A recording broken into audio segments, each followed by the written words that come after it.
तो नमस्कार, जोहार, बहुत बहुत स्वागत है आप सभी का हमारे यूट्यूब चैनल पे। दोस्तों आज की इस वीडियो में बात करेंगे BBMQ FYUGP semester 4 AC Hindi paper की, जिसमें आज हम लोग पढ़ेंगे दोस्तों प्रयोजन मूलक हिंदी। दोस्तों प्रयोजन मूलक हिंदी आपकी परीक्षा के दृष्टिकोण से बहुत ही ज़्यादा महत्वपूर्ण रहने वाला है और आज हम लोग बहुत ही आसान और सरल शब्दों में इसे जानने का प्रयास करेंगे दोस्तों, ठीक है।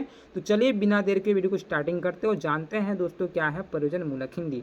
दोस्तों सबसे पहले एक बात आप लोग याद रखिए, जो प्रयोजन मूलक हिंदी है ना, इसे ही हम लोग कामकाजी हिंदी कहते हैं, ठीक है। तो दोनों एक ही है, तो आपको किसी प्रकार का कोई भी समस्या में नहीं पड़ना दोस्तों, ठीक है। अगर कामकाजी हिंदी है या तो फिर आपका प्रयोजन मूलक हिंदी, ये दोनों प्रश्न पूछ दिया जाए तो दोनों का उत्तर एक ही होगा दोस्तों, ठीक है। कामकाजी हिंदी बोलिए चाहे तो वो प्रयोजन, ठीक है, मूलक हिंदी बोलिए।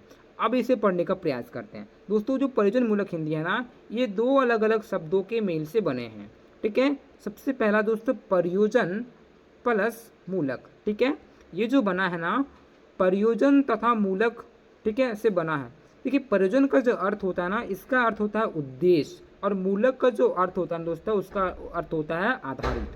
तो इसका मतलब हम लोग बोल सकते हैं कि इस प्रकार प्रयोजन मूलक हिंदी का अर्थ क्या होता है कि ऐसी विशेष हिंदी जिसका उपयोग किसी विशेष प्रयोजन के लिए किया जाए, उसे हम लोग प्रयोजन मूलक हिंदी कहते हैं। अब हम लोग जानने का थोड़ा प्रयास करते हैं।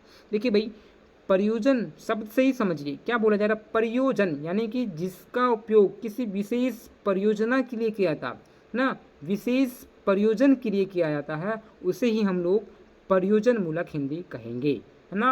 विशेष उद्देश्य के लिए किया जाता है, विशेष परियोजना के लिए किया जाता है, प्रयोजन के लिए किया जाता है, इसे ही हम लोग दोस्तों प्रयोजन मूलक हिंदी कहेंगे।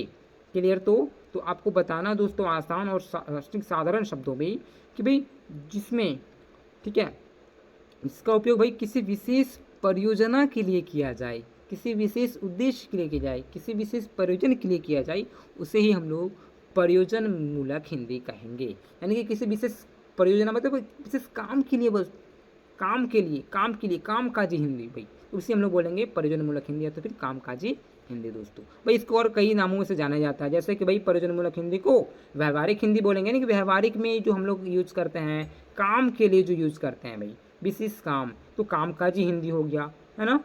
तो इस प्रकार से हम लोग बोल सकते हैं दोस्तों, ठीक है। चलिए आगे थोड़ा देखते हैं। प्रयोजन मूलक हिंदी को लेकर कई विद्वान ने अपना मत दिया, जो इस प्रकार से है दोस्तों, बहुत सारे विद्वान आए। एक इम्पॉर्टेंट ये आप लोग नाम याद रखिए दोस्तों, जो ये मोटूर सत्यनारायण जी हैं, ये क्या कहते हैं प्रयोजन मूलक हिंदी को, तो इनकी भी परिभाषा को आप दे सकते हैं दोस्तों।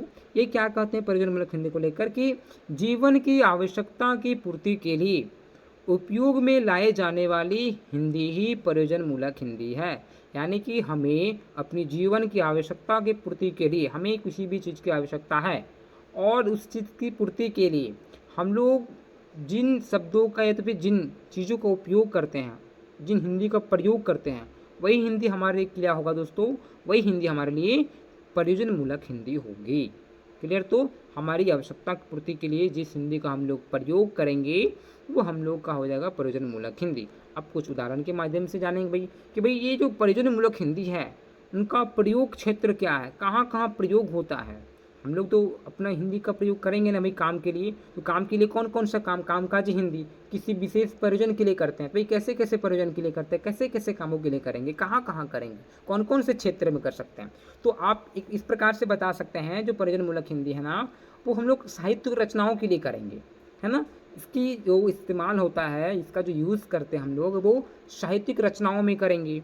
एक चीज़ आप ये बता सकते हैं। नेक्स्ट आप दोबारा जो दूसरा बता सकते हैं वो वाणिज्यिक या तो व्यापार में, व्यापार में भी हम लोग वाणिज्यिक का से व्यापार और वाणिज्य में भी हम लोग प्रयोजन मूलक हिंदी का प्रयोग करते हैं। कैसे भाई कि उसमें हम लोग बहुत सारे हिंदी का जो यूज़ करते हैं, जो शब्दों का चयन करते हैं ना, तो व्यापार के लिए कुछ अलग सा वो होता है हमारे लिए, है ना। साहित्यिक रचनाओं के लिए अलग हिंदी होती है, तो सभी का कार्य क्षेत्र भी अलग होता है, सभी का जो हम लोग यूज़ करते हैं ना, शब्दों का चयन करते हैं, वो सभी अलग अलग होता है भाई, रचना के लिए, व्यापार के लिए, है ना। साथ ही साथ जो कार्यालय क्षेत्र हैं, इसमें भी हम लोग विशेष प्रकार के शब्दों का चयन करते हैं, विशेष प्रकार की हिंदी का बात करते हैं। आप कोर्ट में चले जाइए, उसका हिंदी अलग बोला जाएगा, आप बैंक में चला जाइए, उसका हिंदी कुछ अलग प्रकार से बोला जाएगा।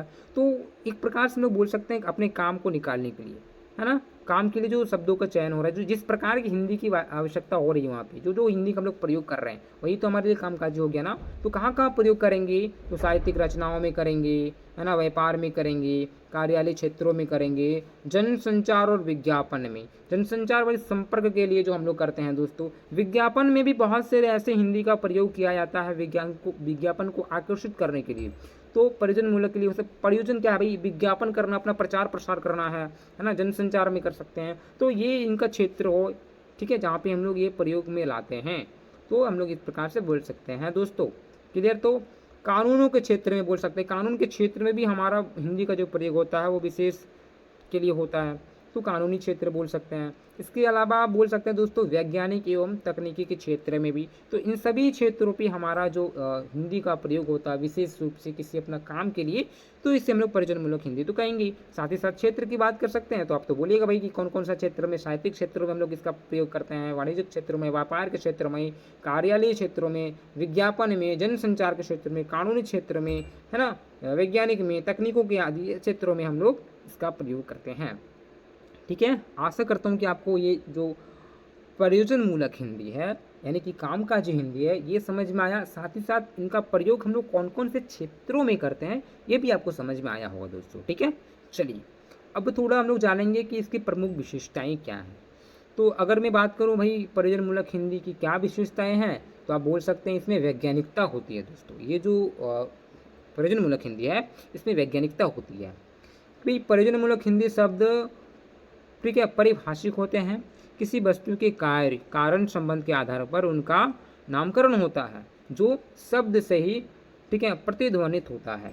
ये शब्द वैज्ञानिक तत्व की भांति सार्वभौमिक होते हैं और हिंदी की पारिभाषिक शब्दावली इसके दृष्टि में महत्वपूर्ण है।